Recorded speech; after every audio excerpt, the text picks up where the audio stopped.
So now, what is happening after 25,000 years or 15,000 years of agriculture is that the processes that seemed eternal, the processes of tilling the fields, smelting metals, establishing markets, cutting deals, so forth and so on, have in our lifetimes emerged as self-limiting processes. You know, people think I'm a wild-eyed character because I predict some kind of transcendent transformation of the world within our lifetimes. But if you could sit in on the board meetings of the people who own the planet, they possess data moving across their desks every day which entirely support my contention that business as usual has been taken off the menu. You have only to propagate the curves of population growth, of HIV infection, of ozone depletion, of toxification of the oceans, so forth and so on. We all know the laundry list, to convince yourself that business as usual is no longer an option. There is no middle way. There is no Ozzie and Harriet third millennium scenario. The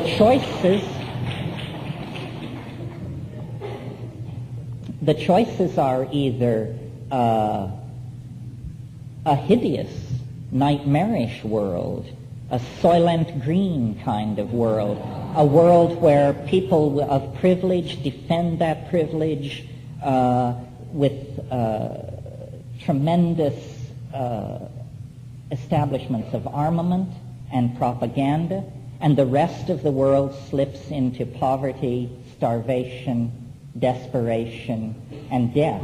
This is the kind of world that rationalists fear, and it's also the only kind of world that they can imagine because they are bankrupt of inspiration and ideas. And so the entire effort of the establishment has become one of holding down panic, keeping the ball in play, keeping ordinary people and ordinary populations quiescent through drugs which are not psychedelic, through forms of media which are not transcendental and inspiring, but which are narcoleptic and deadening. I won't name any names here. And this is the fiction that we live in, and this is why our situation feels so schizophrenic. And of course, as we go through this presidential election, the contradictions are heightened almost to the point of nausea, because what is under discussion is what manner of fine-tuning shall be applied to the social machinery in order to make it possible to hold together the illusion of business as usual. And the answer is there is no such fine-tuning. It's all finished.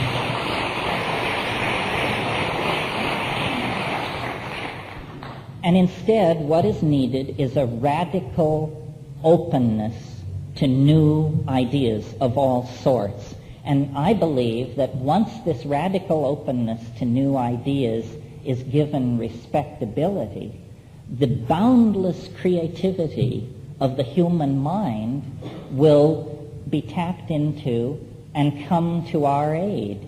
But we have to stop trying to preserve a status quo which has made us neurotic and self-defeating, admit that we have wandered long in the wilderness, and then begin to talk about what should be done about it. And I've always felt that the phobia which the powers that be feel toward the psychedelic experience is essentially a phobia of creativity, a phobia of dissolved boundaries, a phobia of honest discussion on a level playing field. All cultures are lies of some sort. We recently have lived through the very instructive example of the self-destruction of the socialist world. The contradictions became unbearable. The fiction of the glorious forward stride of socialist man toward a worker utopia eventually became insupportable in the face of the knock on the door in the middle of the night, the endless queues to buy food that wasn't there, so forth and so on. But before we lapse into some kind of smugness about this, we have to recognize that there are internal contradictions in our world as well. Adam Smith in The Wealth of Nations stated the general theory of capitalism. And the general theory of capitalism is access to cheap labor and extractable, inexpensive natural resources makes possible a manufacturing cycle in which finished objects can then be peddled to a core population that represents an advanced stage of civilization. Well, now this, however flawed this theory may have been, it worked as long as those two conditions were met: cheap labor and cheap extractable natural resources. This is now impossible. There is no cheap labor, and the cost of continued extraction of natural resources is the death of the planet. What we have to do is back away from our obsession with things. We can no longer define our worth through attachment to things. We have to create a psychology that reinforces inner worth. And, I hate to tell you, but strangely enough, this runs counter to democratic values. Because the notion behind democratic values is the person as physical atom in a social system. In other words, the notion of democracy is that we are all equal and can be used interchangeably in any social equation. This is the best we could do, the Greeks dreamed this up, until we back away from materialism. And materialism is not necessarily wedded or welded to democratic values. Democracy works in the kind of world we're living in only if it is severed from a capitalist consumer cycle. The other thing that we have to do is take responsibility for our population. And people are fond of just throwing up their hands and saying that the social momentum, the momentum toward world catastrophe is so great that nothing can be conceived of short of friendly visitors from Zeta Reticuli bailing us out that would lead to any kind of sane and rational world.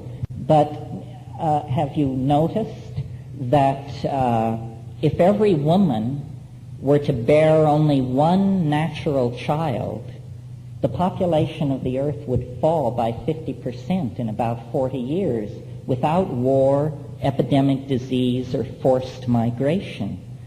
Now, this is interesting. I don't advocate it.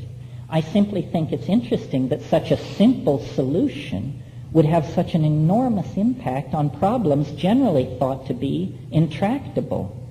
I discussed this idea with demographers, and they pointed out to me, and some of you have heard me say this before, but I think it's worth repeating, a woman on the Upper East Side of New York or in Malibu who has a child, that child will have between 800 and 1,000 times more negative impact on the environment of the earth than a child born to a woman in Bangladesh.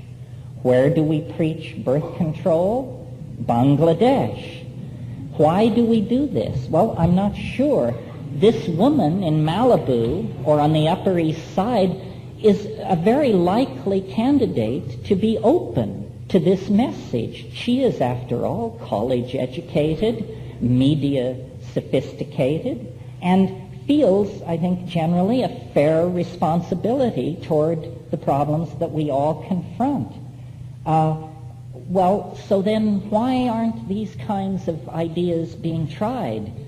We could set up a set of social values where we could go to intelligent, educated women in high-tech industrial democracies and without any shock or jive say, how would you like vastly increased leisure time,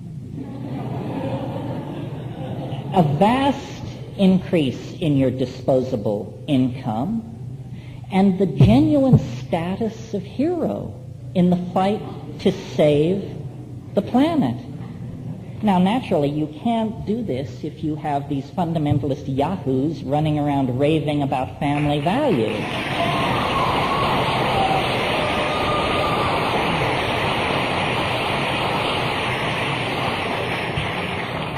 But hopefully these people are going to be shipped back to whatever syphilitic, Bible-pounding rat hole they all came out of in the first place.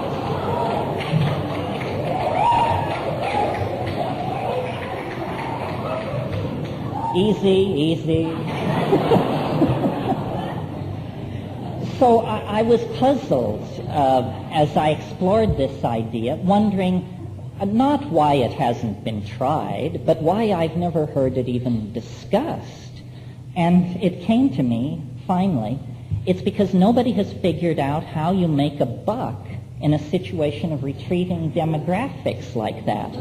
But notice what's going on. If you had a situation where the Earth's population was dropping by 50% in a 40-year period, it might be difficult for a corporation to make money in that kind of a situation by selling its products, but the wealth of the living would increase by 50% because you would every week be inheriting farms and country homes from cousins and aunts and uncles you didn't even know you had. So the wealth of individuals would increase, but the wealth of corporations would be under severe stress in that kind of a situation. Well, then that means that these corporations have become a kind of toxic force operating against the best interests of individuals.